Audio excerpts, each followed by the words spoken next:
everybody, welcome back to the show. I'm Serena and I'm sitting here with Alison today. Will you please introduce yourself? Sure, I'm Alison Sonak and I'm a registered dietitian. What does that mean? So we've had like nutritionists on the show, Sure. And we've talked about like different dietary like trends. So as a dietitian, I've asked you to come on to kind of explain the difference than a nutritionist. Can you tell us about that? I can. The fundamental difference is probably education. A registered dietitian, you have to go through a 4-year accredited undergraduate program.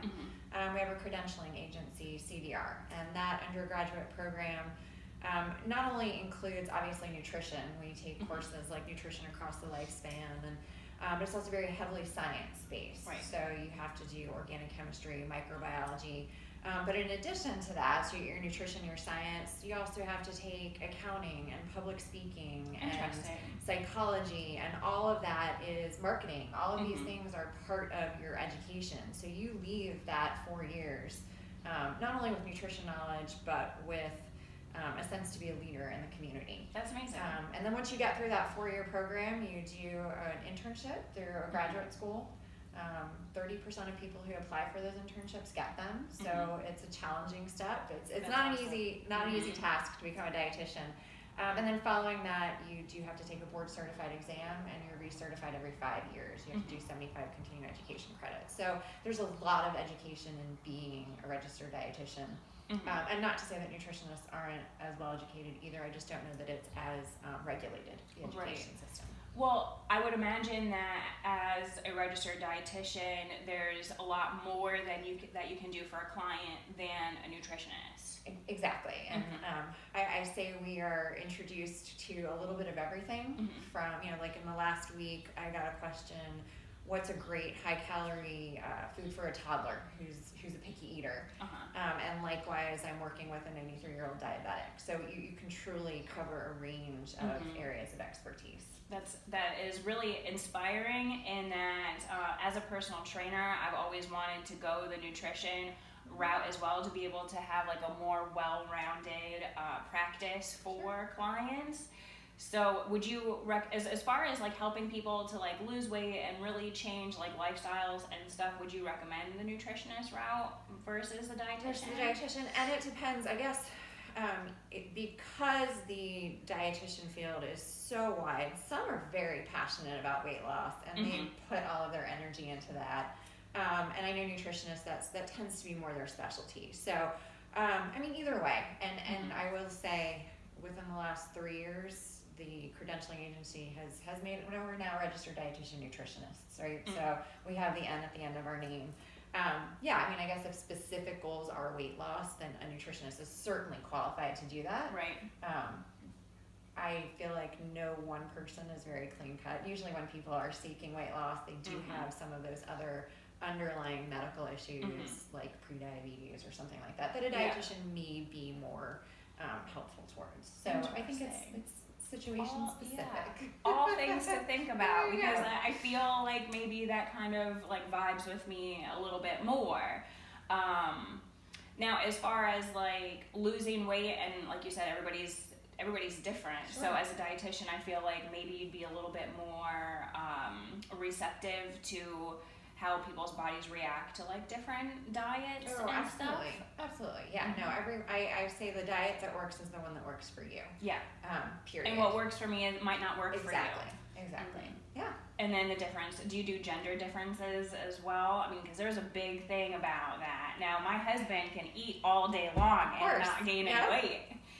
But myself, I think about a cupcake and... Of course, yes. And I think, and now that I am a woman over 40, it's becoming one of those passions to kind of delve more into that and how our hormones affect our health and those changes that occur, and you can't eat what you used to eat in your 20s. And so, there's 100% gender differences.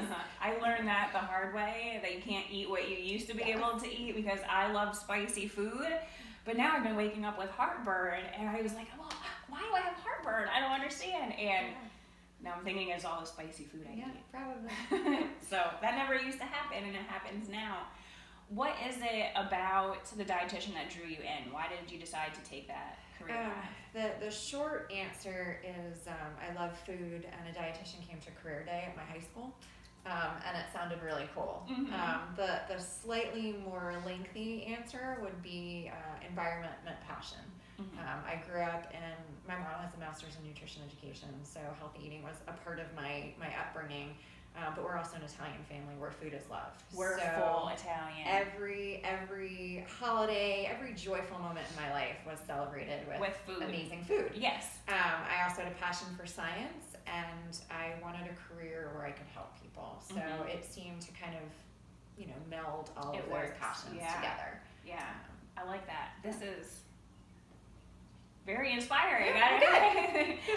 Okay, so as far as like so I talked to the nutritionist about diet trends and stuff. What is one trend that kind of like sticks around that you're like, oh my God, no, please just stop doing that? I actually just heard a new one, if I might just interrupt real quick. Absolutely. So we talked, I was listening actually to a podcast about how everybody is doing the celery juice cleanse right now, and how that there's a component in celery that actually blocks the body from releasing toxins, and that it's counterproductive. And too much of any one thing is not a good thing, right? Even kale, which is loaded with vitamin K, and vitamin K can clot your blood. So you do copious amounts of kale, you could actually end up more likely to have a stroke. I mean that's lots of it, but too much of any one thing is not a good thing. Right. And the moderation trend. But to go back to your original question, the day I graduated from Virginia Tech, I had a professor come up to us and say, your degree is officially old, never stop learning. And thank goodness for that, right? Yes. Because I've been a dietitian, it'll be 20 years this October. And 20 years ago, the low-fat diet was the trend. And now I feel like we've gone the complete opposite route. I will say, and I think it gets a different name each time, but it was Atkins, and then it was paleo, and now it's keto. I personally, again, I'm not going to argue if something works for someone, it works for them, but I do think long-term being in ketosis can be dangerous for your body. If you need that kickstart to lose weight, that confidence, but that is one that concerns me on a long-term basis. And I like that you say that, because that's the thing that concerns me the most as a personal trainer. Having somebody come in, the first thing I ask them, and especially if somebody is like looking to either, you get a personal trainer because you want to lose weight or gain muscle. So the first thing I always say is, well, what is a typical day like for food for you? What is your diet like? And when somebody tells me that they're on the keto diet, I don't train them. And for a couple of different reasons. With your body being in ketosis, you don't have everything that you need in order to be building muscle, if building muscle is your goal, or you don't have everything your body needs in order to be losing weight. Correct. The energy to sustain the workout. Yes, because your body is basically in starvation mode, so it's going to hold on to all of that for as long as it can. And then, like you said, you don't have the carbs for energy, you don't have all of that. So either you're not going to get the results that you want with a personal trainer, or you're putting your body in danger and under more stress while you're working out. And if I had to pick one diet that I feel has maybe sustained itself as far as health proponents, I would go with the Mediterranean diet. Like if I had to pick one trend, olive oil is good stuff. As are fruits and vegetables and nuts and seeds and fish. So that would be the one that if I had to choose one to stand behind, that would be the one I'd pick. And before we started, I had asked what you thought about supplementation and how you feel about that. Sure. And again, that's probably one of those things that has changed since I graduated 20 years ago. At that point, at 20 years old, 21 years old, I was probably naive to that kind of stuff. And I thought, oh, sure, you can eat everything you need. I've since then absolutely changed that mentality, and we do need supplements for a number of reasons. One, our soil is depleted, so even if we are eating lots of fruits and vegetables, they're probably not providing us the nutrition that we need. And two, in today's day and age, it's almost impossible to avoid those processed foods that can impact our gut health and further deplete our nutrients. So there are a few that I do like across the board recommend, a quality multi, a fish oil, a probiotic, and I do recommend getting vitamin D levels checked, and if you need that one. So those are, the standards for everyone, and obviously different health needs require other supplementation. Right. But if I were to pick ones that, everybody should try to be on, it would be those. I was just at the doctor myself, and especially now because I'm not outside because it's winter time, my vitamin D is low, so I am supplementing with that. And you're a person who eats healthy, and I eat very healthy. Exactly. And the sun is outside right now. Well, I mean, it's always outside, summer inside, but the sun is out from behind the clouds right now. It's very sunny outside, so I would try to be outside, and because that's the best. That's just the best. Exactly. Way. So, but yeah, I do supplement. And I really believe that with you were talking about the probiotics and the gut health. So that's probably why I would do what you do, because I have such an interest, that's all I ever want to read and learn about, and how that affects the body is gut health. So with probiotics, I've read 2 different things, and I'm curious your opinion. I've read you should always be on a probiotic. And I've read that you should take a probiotic for maybe a month or 2. And then go off of it for a little while. And go the ebb and flow of it. So, because I read that because it says that you should be able to kickstart that bacteria. Right. And then maintain it, to train your body to maintain it.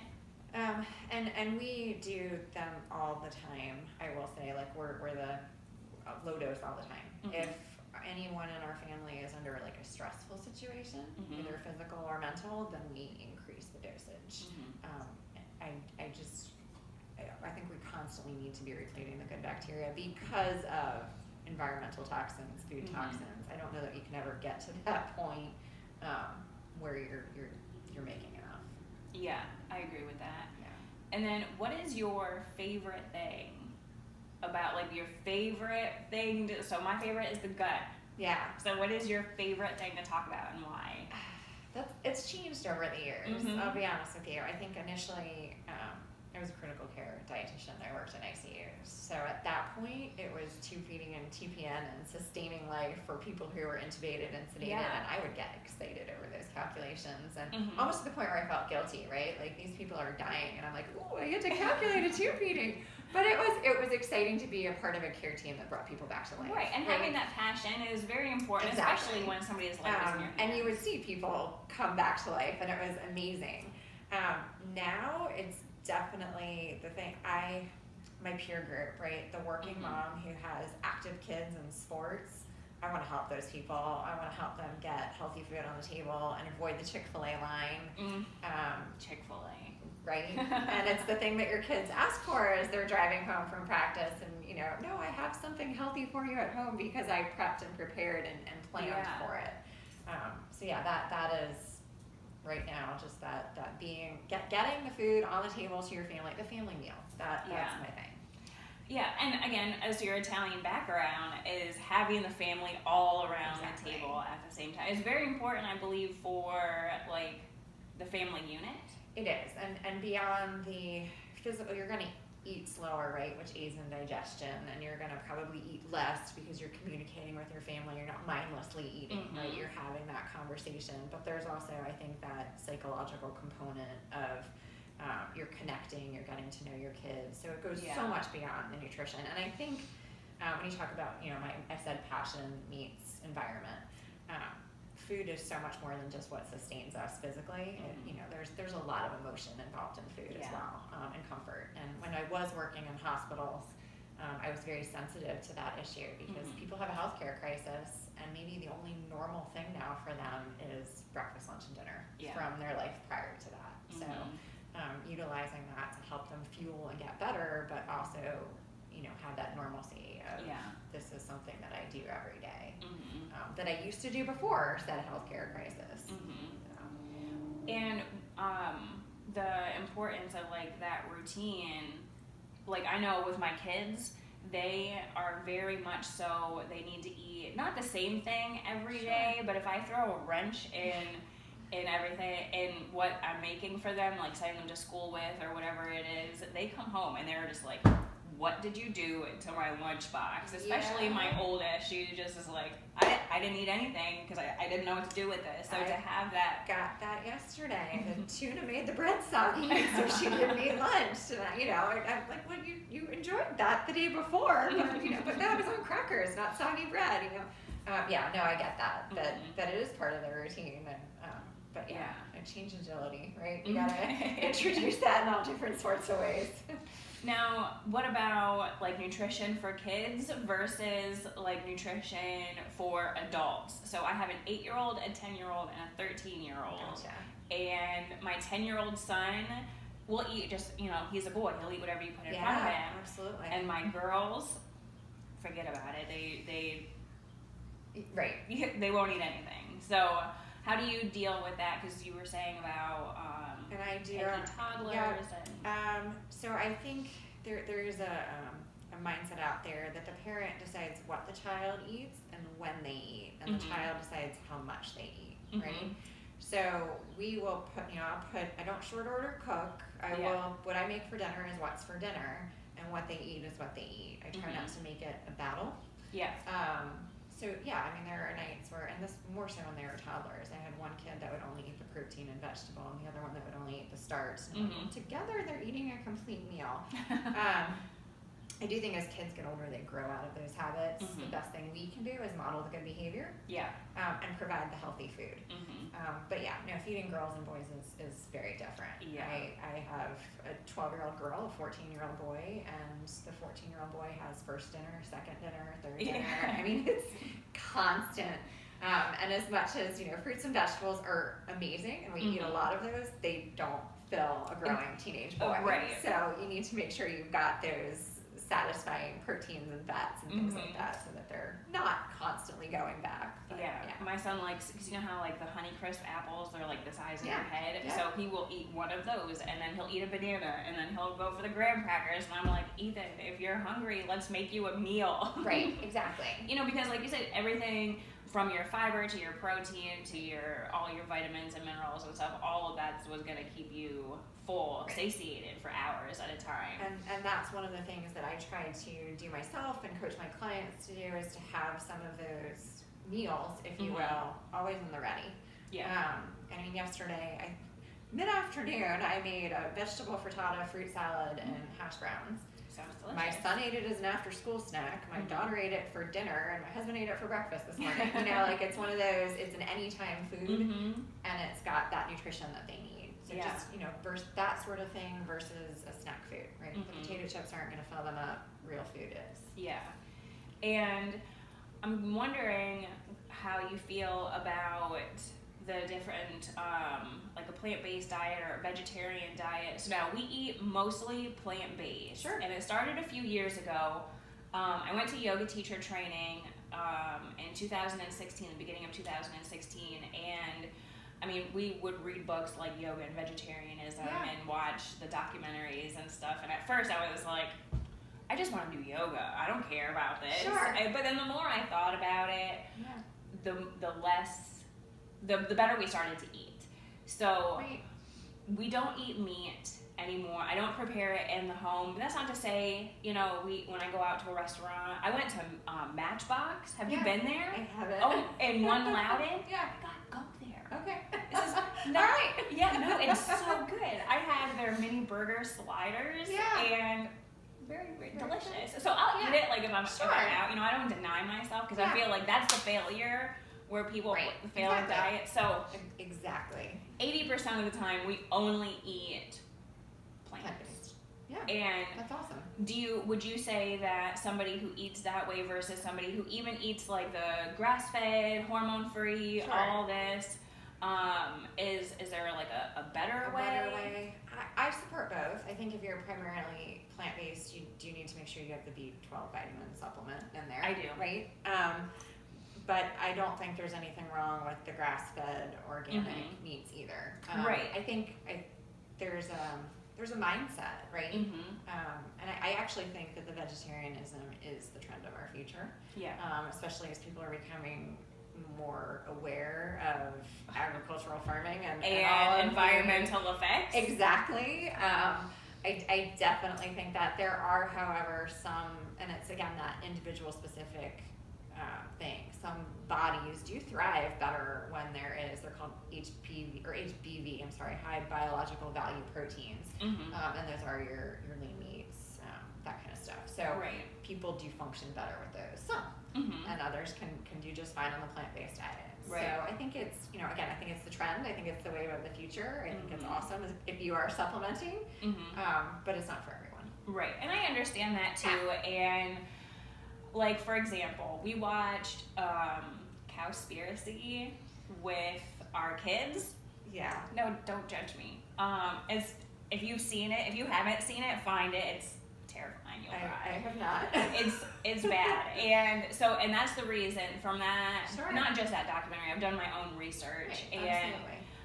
But the reason I decided to give up meat as a whole, because at first it was just like, oh, just red meat because red meat's bad for your heart. Sure. Or just bacon, or just contribute to cancer. There's a lot of research with that. Yep. And pork, because did you know worms live in pork even after you cook it? I mean, who wants to eat that? So, but as far as like the FDA regulations on slaughterhouses and stuff like that, how they're very minimal, and it's just the conditions and everything, I feel like kind of really pushed us over the edge to like, okay, this is what we're eating now. Absolutely. So, but we make sure we get all the proteins and everything. I think if you go about it in an educated manner, absolutely. And I can say I live in Western Mountain, so I'm on the agricultural side of the county. So if we are consuming meat products, they're coming from farmers that I know. Yeah, see, and that's awesome. Who are caring for the animals and not. And that's a completely different. Yeah, it's a different story. You can taste the difference. I hate to say it, but you can. And it's so true. I mean, when I found out that how they make veal, well, not how they make veal, but how veal comes to be, it's sad. It's awful. Yeah. So, but yeah, I'm not opposed to eating, like when we, like Thanksgiving, getting a fresh turkey, and things like that. So I'm not against eating meat. I'm just against the FDA. I will neither agree nor disagree. And there was another question that I had, and it escaped me because I digress. And I just because I'm so passionate about what I put into my body. Sure, absolutely. But that's not to say I won't eat cookies. I really enjoy cookies. I have Girl Scout cookies in my house right now. They're not getting consumed, by the sleeveful, but they're there. I was just gonna say them slowly. I ate a whole sleeve of Thin Mints last night while reading a book, and it's easy to do, and that's okay. I think that, and I guess this does come from my years in critical care, the human body is incredibly resilient. If you are feeding adequate nutrition and taking care of yourself, you can have more of those less healthy items because you'll process it better. Yeah. It's when your diet is fundamentally the processed junk food that you become less healthy. A healthy functioning liver will filter out the toxins. It will do its job.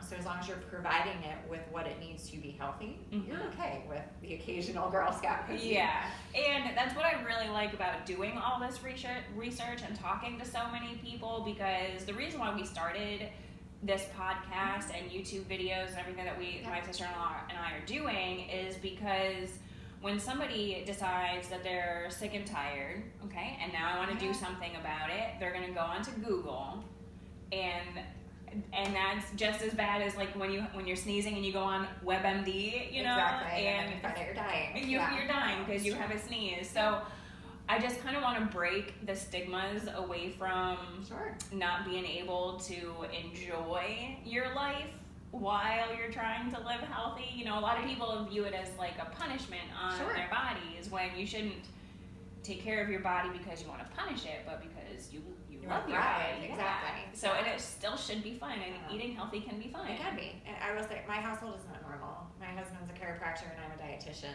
So we're definitely not normal. Like, we find joy in, let's prepare something we've never made before, or let's go for a hike, It's just a part of who we are. But I do think I've become a little, or maybe the world has become a little jaded, however it is, but people don't eat to thrive anymore, right? They eat to lose weight. They eat to get in a state of ketosis. I think we've lost sight of the fact that you can be happy, right? Like, yeah, food is fine. Exactly, exactly. It's meant to be our fuel so that we can be the best us. Exactly, and I love that so much. I read a quote the other day, and I immediately, at first, I was like, yes, and then I thought about it, and I was like, no. I can't, and I don't remember it exactly, but it said, eat to live, don't live to eat. Right. And I kind of feel torn about that because I love to eat so much, but as long as you're eating the right things, you can still, like, I'm making pasta tonight and sausages, and that it's delicious, and we love it, the kids love it, and I feel like that's a meal that we can have as it's a fun and delicious and everything, and it's not like you get a head of cauliflower and you're happy about it. Turn it into a pizza crust. Oh my goodness. Oh, I eat bread. I love bread. Yeah. So let's talk about bread and carbs for a moment too. Sure. And because ketosis is no carbs. Right. And I had seen a recipe floating around on Facebook for a Big Mac salad. Okay. Where somebody had taken ground beef, cheese, fry sauce, and lettuce. Okay. A Big Mac, and just took the bread off and chopped it all up and put it into a salad. Sure. Yum. No. It's like, what? But why are carbs important? Why should we be consuming carbohydrates? They are your brain and body's preferred energy source, period. ATP is what provides us energy, and glucose is the catalyst for energy. So in its absence, this is where we start to create ketones, right? You're depriving your body of its preferred energy source, so you use your own stores for that energy. They provide you the energy you need for your brain, period. She said specifically bread products, and they do get a bad rap, right? Grain is not what it used to be, right? It's over processed, it's got GMOs and all this kind of stuff. It's not the bread our grandparents were eating. And so I get both sides of that issue. Usually when I talk about carbs, I'll use the potato as an example, right? I love potatoes. A whole potato with a peel. There's fiber, there's potassium, which is good for your heart. It's what we do to that potato, right? Like, take the peel off, cut it in little strips, deep fat fry it twice, because twice fried potatoes are better. Roll it in sodium, dip it in ketchup, which is essentially sugar. Like, we've removed all that nutrition from that potato to turn it into French fries. So, with any carbohydrate or any food, really, trying to get them to that closest to natural form, you're going to get more nutrition for them. They'll provide you with that energy that your body needs versus not. So what would be a good carbohydrate to eat? Like, so I eat bread every day. And I have this one bread that I get from Wegmans, the marathon bread. Oh my goodness, it's so delicious. It's a good one, it's the organic whole wheat is also very good. I'll have to try it. I get their sourdough, which is, it really is. Oh, yesterday I got an almond croissant from their bakery. Also very good. The little one? The little tiny one. It's the perfect size if you need a treat. So there are good ways that you can consume bread. So and my thing with carbohydrate is to eat it with a protein or fat source, right? So I think and salmon, right? Or or if you're a piece of toast with an egg in the morning or something along those lines.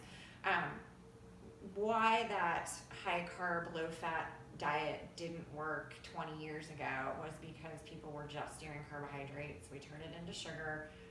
What we don't utilize for energy, we store. And people were constantly hungry because fat and protein make you full. So it's not even eating the carbohydrates, it's how you eat them, when you eat them, what you eat them with, that can really impact your health. One of my favorite things to do is I'll take a slice of marathon bread and toast it and use like vegan cream cheese. Very good. All it's missing, it really is that tang. Sure. you know, so, but it's very good. And we'll do almond butter on it. Yeah, and I'll take like a slice of salmon when I'm feeling, you know, meaty, and I'll put salmon on the marathon bread, and that's not very big. Sure. But it fills me up and Absolutely. it keeps me full for a while. Yeah. So, and I just love so much all the different things that you can learn about food and how to sustain yourself. Exactly. Versus, you know, somebody who might have a highly processed diet. One book that I'm reading right now, and I had to stop reading it because I was just getting very upset. Well, I was reading this book is Salt, Sugar, Fat, and just how the food industry knows that They sure do. it's the salt, the sugar, and the fat ratios that keep you coming back. Big Mac with the large Coke next to it. Yeah. Yeah. And absolutely. our smalls are getting larger and larger. Yes. I was was looking through some studies that like forks are now almost 3 times the size that the ones that my mom got when she got married. You know, like the ones we're getting nowadays are 3 times the size. So that we can shovel more in our mouth at once. It's unbelievable. The plates are bigger. The restaurant portion sizes can feed an entire family of 4, and it's presented to one person. It's. I think we've lost sight of all of those things. You know, what portion control is, why we eat. You know, people I think eat out of boredom, they eat out of stress, all of those things. Yeah. And then what do you think about, so I'm going to call my husband out on something he said the other day. He had eaten his lunch a little bit later in the day, so about 2 or 3 o'clock, he said. So by the time he came home from work and it was about 6 o'clock, he just wasn't hungry yet for dinner. Sure. Fine. I made, jackfruit. Yeah. Oh my goodness. I make pulled pork with the jackfruit, Awesome. and very delicious. If you haven't tried it, you should go. They have it, and it's just, oh my goodness. Trader Joe's has it. I get mine from Trader Joe's. And he wasn't hungry, so he didn't eat. Sure. I went to bed earlier than he does because I am an early riser, so I go to bed early, and he stays up. And so the next morning I was like, did you ever eat your dinner? And he said, no. And I was like, well, why? It's good. Yeah. He just wasn't hungry. Sure. And he says, he goes, because I believe you should only eat when you're hungry. And while I believe that that's true, I also know that if you put off eating and put off eating, You will overeat. yes, and that the hormones, I believe it's going to throw off your hormones, your stomach shrinks, you're going to eat less and less. And again, being from an Italian family, the thing I worry about the most is, did you get enough to eat? Sure. Did you get enough to course.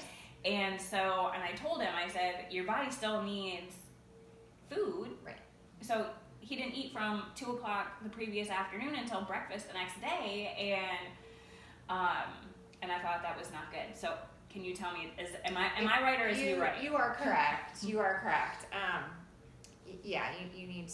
That's a lengthy period of time to go without food, and in that time, if it's a habit, if that's something that's maybe in that one isolated instant, it's not going to happen. Okay. But there's Bob. if it becomes a habit, you end up in starvation mode. Like your body kind of starts to freak out. Like, well, are we going to get food? And so at that next meal, when you do finally eat, you don't necessarily utilize those calories. Your body just kind of sucks onto them, and you hold on to it. Like, when are we going to get food again? So we're not going to burn this. We're just going to hold on to it. And that becomes a dangerous pattern. So, no, you're right. He's right. There's a little bit of both there.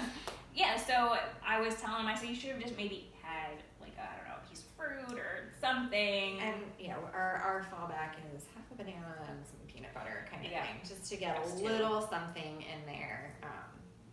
I have a daughter who hates to eat breakfast. Mine does too. And it's a long period of time until they have lunch at 12 o'clock.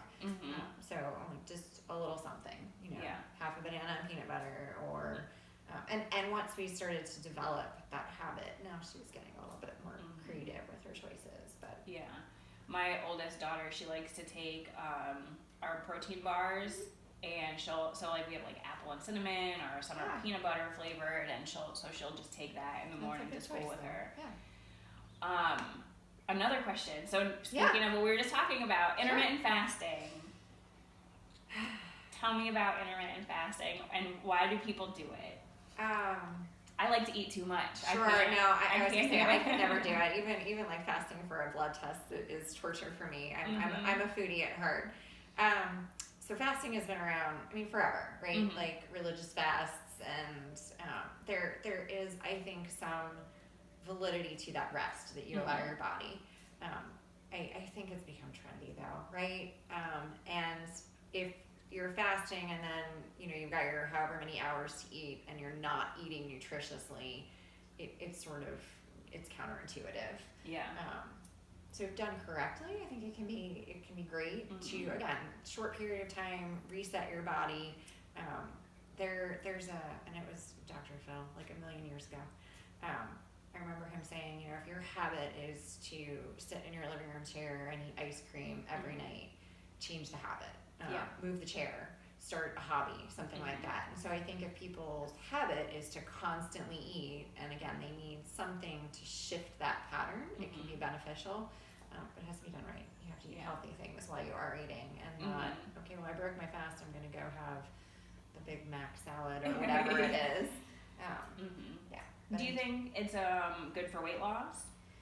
It can, like I said, it can be. I think just to change the pattern. Well, when you shock your body, just like when you exercise. Correct. Correct. Doing like cardio and weightlifting and yoga and just always doing something different. Exactly. It's that change that right. But again, if it's done right, can it contribute to weight loss? If you're not eating healthy things while you are eating, you're not going to lose weight. And then comparatively to like the keto diet, you said maybe just at first to kind of kickstart your body. So would you say that intermittent fasting similar concept? Yes. Not sustainable. Right. I could never do the keto diet. I just couldn't.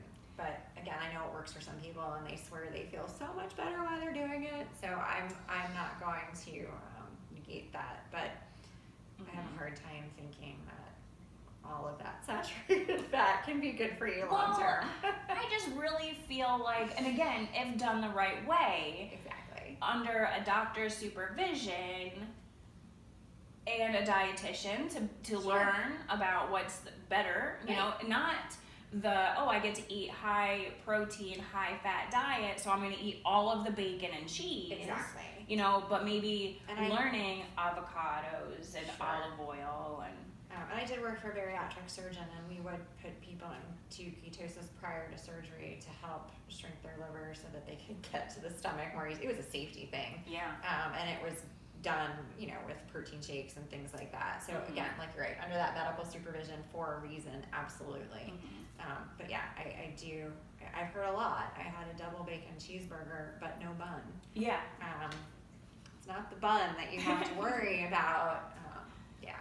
Yeah, I mean, I would just worry about like their heart and their muscles. I've seen, what happens when real life intervenes once again. And I think the saddest part is you do this, you commit to this, you lose your weight, and then you go to a party and you drink a beer and you have a hot dog with a bun or something like that, and then fall off that wagon and all the weight comes back on plus.